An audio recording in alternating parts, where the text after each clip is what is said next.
सर्दियों के मौसम में एक बूढ़ी औरत अपने घर के कोने में ठंड से तड़प रही है। जवानी में उसके पति का देहांत हो गया था। घर में एक छोटा बेटा था। उस बेटे के उज्जवल भविष्य के लिए उस माँ ने घर घर जाकर काम किया। काम करते करते बहुत थक जाती थी, लेकिन फिर भी आराम नहीं करती थी। वो सोचती थी जिस दिन मेरा बेटा लायक हो जाएगा उस दिन आराम करूंगी। देखते देखते समय बीत गया।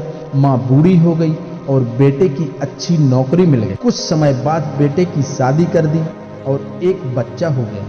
अब बूढ़ी माँ खुश थी कि मेरा बेटा लायक हो गया, लेकिन एक क्या हुआ, बेटे और बहू के पास माँ से बात करने तक का वक्त नहीं होता था। बस ये फर्क पड़ा था, माँ के जीवन में पहले वह बाहर के लोगों के बर्तन और कपड़े धोती थी, अब अपने घर में बहू बेटे के धोते हैं।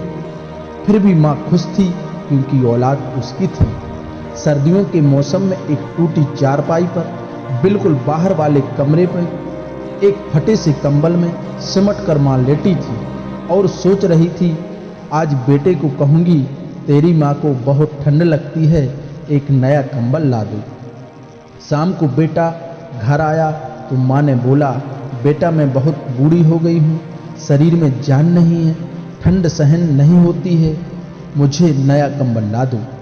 तो बेटा गुस्से में बोला, इस महीने घर के राशन में और बच्चों के एडमिशन में बहुत खर्च हो गया।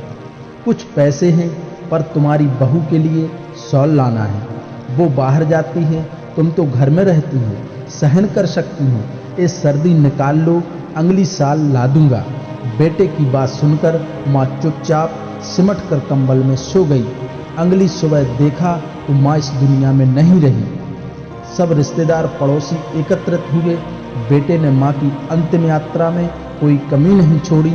माँ की बहुत अच्छी अर्थी सजाई थी, बहुत महंगा साल माँ को उड़ाया था। सारी दुनिया अंतिम संस्कार देखकर कह रही थी, हमको भी हर जन्म में भगवान ऐसा बेटा मिले। मगर उन लोगों को क्या पता था कि मरने के बाद भी एक माँ तड़प रही थी सिर्फ और सिर्फ एक कंबल के लिए।